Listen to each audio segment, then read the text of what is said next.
जैसा कि आप जानते हैं कि सीनियर सिटीजन की सुरक्षा के लिए, उनको प्रोटेक्ट करने के लिए सीनियर सिटीजन एक्ट 2007 में बनाया गया था, जो कि सीनियर सिटीजन के अधिकारों की रक्षा करने के लिए था। और साथ में इस एक्ट के द्वारा उनकी संपत्ति और उनके अधिकारों को भी सुरक्षित किया गया है। इसके अलावा माननीय हाई कोर्ट और माननीय सुप्रीम कोर्ट समय समय पर ऐसे जजमेंट और ऐसे कानून लेकर आते हैं जिसमें सीनियर सिटीजन के अधिकारों को और उनके संपत्ति के अधिकारों को प्रोटेक्ट किया गया है। लेकिन इसमें एक बात तय है कि माननीय सुप्रीम कोर्ट और माननीय हाई कोर्ट के द्वारा जो भी जजमेंट दिए गए हैं वो सीनियर सिटीजन के अधिकारों की रक्षा तभी कर पाएंगे जब सीनियर सिटीजन उनमें दिए गए रूल्स को फॉलो करेंगे और उनका पालन करेंगे। अभी सीनियर सिटीजन के खिलाफ 2 ऐसे कानून पारित किए गए जो कि माननीय हाई कोर्ट और माननीय सुप्रीम कोर्ट के द्वारा दिए गए हैं। और इन कानून को सुनने के बाद सीनियर सिटीजन को एक दोहरा झटका लग सकता है, उनको बहुत सारी निराशा, और उनके लिए ये जजमेंट, ये कानून एक बुरी खबर की तरह हो सकते हैं। तो दोस्तों, इस वीडियो में आगे हम जानेंगे कि माननीय हाई कोर्ट के और सुप्रीम कोर्ट के वो 2 जजमेंट क्या है जो कि सीनियर सिटीजन के खिलाफ आए हैं और उनको झटका देने के लिए पर्याप्त है। लेकिन वीडियो में आगे बढ़ने से पहले अगर आपने हमारे चैनल को फर्स्ट बार विजिट किया है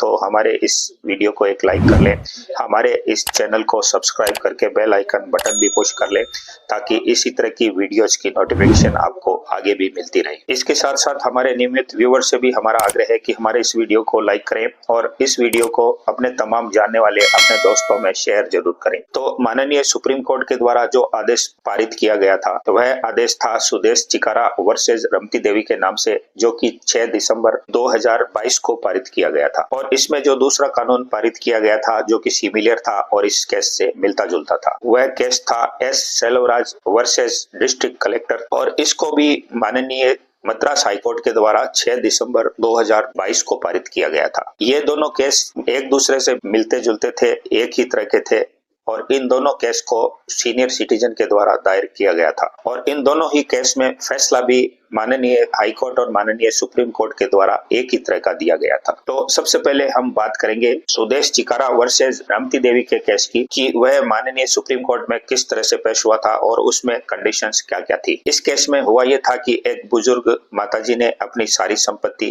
अपनी पुत्रियों के प्रेम जाल में और उनके मोहपाश में बंधकर उनके हक में ट्रांसफर कर दी थी, यानी कि उनको दे दी थी। और उन बुजुर्ग माताजी की सोच ये थी कि उनको संपत्ति ट्रांसफर करने के बाद उनकी बेटियां उनका ध्यान रखेंगी, उनकी देखभाल करेंगी, उनकी दवाई का इंतजाम करेंगी और उनके रहने खाने पीने का भी ध्यान रखेंगी। उनकी ये सोच अच्छी थी, सही थी, लेकिन हुआ इसके उल्टा। उसके परिणाम स्वरूप जैसे ही वह संपत्ति उनकी पुत्रियों को मिली तो उनकी पुत्रियों ने उन बूढ़ी माताजी की देखरेख बंद कर दी, उनकी दवा का इंतजाम करना बंद कर दिया, टाल मटोल करने लगी और उनके रहने खाने का इंतजाम में भी कोताही बरतने लगी। और इसके साथ साथ उन बूढ़ी माताजी के साथ उनका व्यवहार विपरीत हो गया। तो इन सब बातों से परेशान होकर उन बूढ़ी माताजी ने सीनियर सिटीजन ट्रिब्यूनल में एक पिटीशन को दायर किया, इसलिए कि उस संपत्ति को उनको वापस लेना था। उसमें उन्होंने निवेदन किया कि उन्होंने ट्रांसफर डीड के जरिए अपनी सारी संपत्ति अपनी पुत्रियों के नाम कर दी थी और अब उनकी पुत्रियां उनकी देखभाल नहीं करती,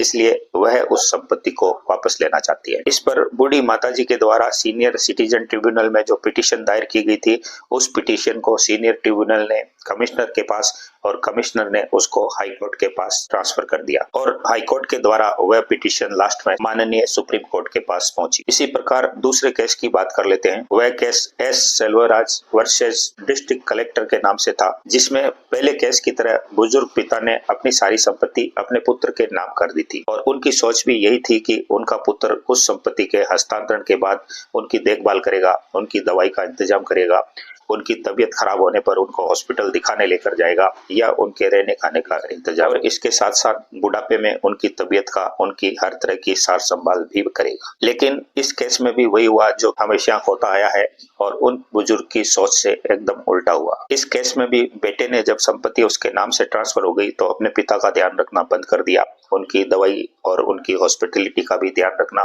बंद कर दिया और बात बात पर उनसे टोका टोकी शुरू कर दी। यानी कि बुजुर्ग को ये लगा कि उन्होंने संपत्ति को उसके नाम से हस्तांतरण करके बहुत बड़ी गलती कर दी है। तो इन सब बातों से व्यथित होकर उन बुजुर्ग पिता ने अपनी सारी संपत्ति को वापस लेने की सोची और इसके तहत उन्होंने सीनियर सिटीजन ट्रिब्यूनल में एक पिटीशन को दायर कर दिया और सेम उसी तरह जिस तरह से पहले केस में हुआ था वह पिटीशन कमिश्नर और उसके बाद माननीय हाई कोर्ट और फिर माननीय सुप्रीम कोर्ट के पास पहुंची। दोस्तों अब बात करते हैं कि इन दोनों केसों में समानता क्या थी। तो दोस्तों इस दोनों केस में समानता ये थी कि दोनों ही केस सीनियर सिटीजन के द्वारा दायर किए गए थे और इन दोनों ही केस में दोनों बुजुर्ग माता पिता ने अपनी संपत्ति को वापस प्राप्त करने के लिए एप्लीकेशन दी थी और दोनों ही केस में सीनियर सिटीजन को ये बुलावा था कि उनके पुत्र और पुत्री उनके बुढ़ापे में देखभाल करेंगे और उनकी सार संभाल करेंगे, लेकिन उनकी सोच के विपरीत हुआ और उन्होंने ये सोचकर अपनी संपत्ति को अपने पुत्र और पुत्री में ट्रांसफर कर दिया था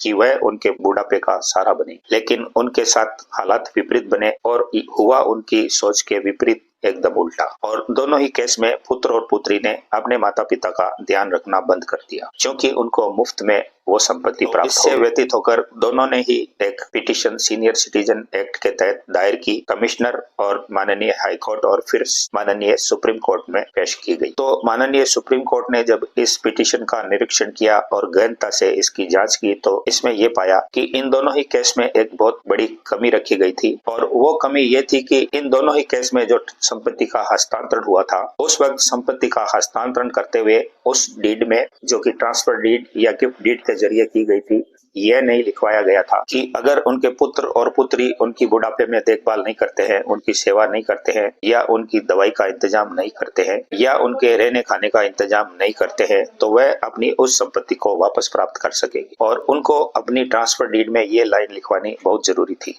जो कि उन्होंने नहीं लिखवाई थी। और चूंकि सीनियर सिटीजन एक्ट 2007 की सेक्शन 23 में स्पष्ट रूप से ये कहा गया है कि उसमें यह कंडीशन मेंशन करना बहुत ज्यादा जरूरी है और इस कंडीशन के तहत कोई भी बुजुर्ग माता पिता अपनी संपत्ति का हस्तांतरण अपने पुत्र पुत्री या किसी भी निकटतम रिश्तेदार को करते हैं और किसी भी तरह से संपत्ति का हस्तांतरण करते हैं, चाहे वो गिफ्ट डीड हो या चाहे किसी भी तरह की ट्रांसफर डीड हो, और उसमें इस लाइन को अगर वो मेंशन नहीं करते हैं तो ऐसी कंडीशन में वो संपत्ति वापस प्राप्त नहीं कर पाएंगे। तो दोनों ही सीनियर सिटीजन के द्वारा इस लाइन को नहीं लिखना उनके लिए बहुत ज्यादा भारी पड़ा और इस कंडीशन के तहत दोनों ही सीनियर सिटीजन माननीय हाई कोर्ट और माननीय सुप्रीम कोर्ट के द्वारा ये केस को हार गए और इसके साथ साथ उनको अपनी संपत्ति से हाथ धोना पड़ा और उनको वो संपत्ति वापस नहीं मिल पाई। इसके अलावा इस केस का निस्तारण करते हुए माननीय सुप्रीम कोर्ट और माननीय हाई कोर्ट ने सीनियर सिटीजन के लिए कुछ ऐसी बातें कही जो उनको ध्यान रखना बहुत ज्यादा जरूरी है। ऐसी नसीहत कोर्ट के द्वारा की गई जो बुजुर्गों को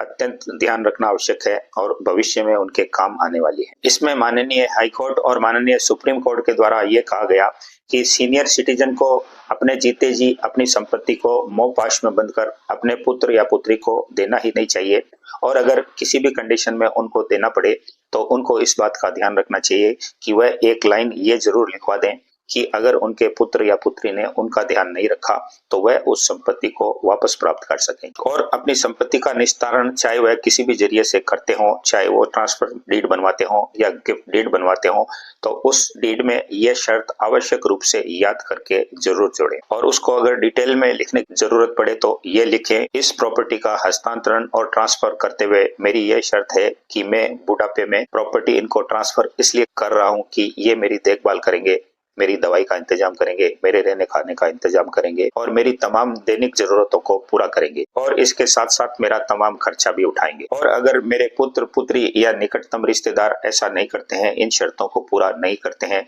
तो ऐसी कंडीशन में मैं अपनी संपत्ति को वापस प्राप्त कर सकूंगा और ऐसे में मेरे द्वारा किसी भी संपत्ति का हस्तांतरण किया हुआ निरस्त माना जाएगा। तभी ऐसी कंडीशन में लिखने के बाद सीनियर सिटीजन अपनी संपत्ति को वापस प्राप्त कर सके। इसके अलावा माननीय सुप्रीम कोर्ट ने एक लाइन और भी क्लियर की कि इस तरह के तमाम केसेस जो कि सीनियर सिटीजन एक्ट के लागू होने के बाद अपनी संपत्ति का हस्तांतरण कर रहे हैं उन्हीं केसों में लागू होगी। कहने का ये मतलब है कि सीनियर सिटीजन एक्ट 2007 जब लागू हुआ था तो उसके बाद के कोई भी संपत्ति के हस्तांतरण उन केसों में इस तरह की लाइन लिखी जा सकेगी। तो दोस्तों माननीय हाई कोर्ट के द्वारा और माननीय सुप्रीम कोर्ट के द्वारा सीनियर सिटीजन के खिलाफ ये जो केस में जजमेंट दिया गया है, ये सीनियर सिटीजन के लिए एक बहुत बड़ी बुरी खबर है और उनके लिए भविष्य के लिए एक चेतावनी है और उनके लिए एक स्पष्ट संदेश भी है कि वह अपनी संपत्ति का हस्तांतरण करते हुए बहुत ज्यादा सावधानी बरतें। दोस्तों, कुछ केस ऐसे भी हुए हैं जिन्होंने संपत्ति के हस्तांतरण में इस लाइन को नहीं लिखवाया, लेकिन उन्होंने अपनी संपत्ति को वापस प्राप्त किया है,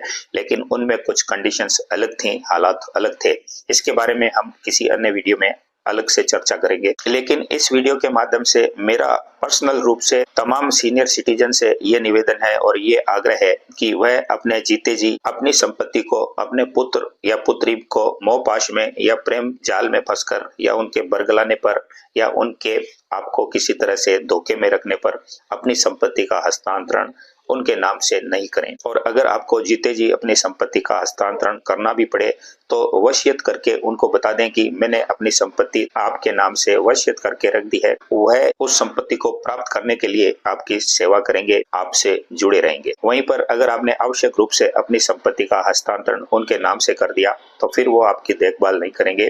और आपको इन्हीं हालातों का सामना करना पड़ेगा। और आखिर में अगर आप कोर्ट गए और आपने वो लाइन उसमें नहीं दर्ज करवाई तो आपको हार का मुंह देखना पड़ेगा। ये आपके लिए एक स्पष्ट चेतावनी है। तो दोस्तों, मैं उम्मीद करता हूं कि आज के इस वीडियो से बुजुर्ग माता पिता को बहुत ज्यादा सीखने को मिला होगा, एक चेतावनी मिली होगी और उनको आगे के लिए एक सबक मिला होगा। और ये सीख जरूर मिली होगी कि अपने जीते जी अपनी संपत्ति को किसी भी पुत्र या पुत्री को हस्तांतरण नहीं करना है और अगर देना भी पड़े तो आवश्यक रूप से उस शर्त को जरूर मेंशन करेंगे। तो दोस्तों, इस वीडियो में इतना ही। अगर ये वीडियो आपको पसंद आया है तो इसको अब एक लाइक जरूर कर दीजिए। हमारे चैनल को अभी तक आपने सब्सक्राइब नहीं किया है तो अब सब्सक्राइब कर लीजिए, बेल आइकन भी पुश कर दीजिए ताकि इसी तरह के आने वाले नए वीडियो आप देख सकें। इसके साथ साथ हमारे नियमित व्यूअर से भी हमारा आग्रह है कि हमारे इस वीडियो को एक लाइक करें और अपने तमाम जानने वाले, अपने मिलने वालों में इस वीडियो को शेयर जरूर करें। इससे हमारा मनोबल बना रहेगा और हम आपके लिए नए नए वीडियोस लाते रहेंगे। तो मिलते हैं नए वीडियो, नए टॉपिक और नए कंटेंट के साथ। तब तक के लिए नमस्कार,